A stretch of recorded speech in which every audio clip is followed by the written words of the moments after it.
चुकलं ग. काय ग? उठा उठा, सकाळ झाली, मोती स्नानाची वेळ झाली. अव्वा, तुझं चुकलं ग.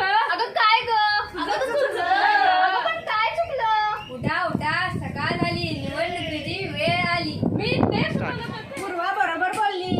ए गपच गुरु, आपण सगळेजण आजोबांना बोलूया. चला चला आजोबांना बोलूया.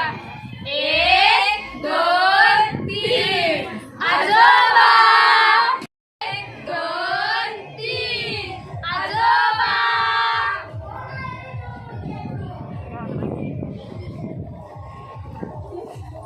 उठा, सकाळ झाली, निवडणुकीची वेळ आली. अरे मैं नहीं करना मतदान. असू दे, मैं नसतो. कुठं चाललाय बोंबला थेंडायला? मतदानाला चाललाय, मग मला बी नाही की. एक लक्षात ठेवा, जर देश बदलायचा असेल तर सर्वांनी मतदान करा.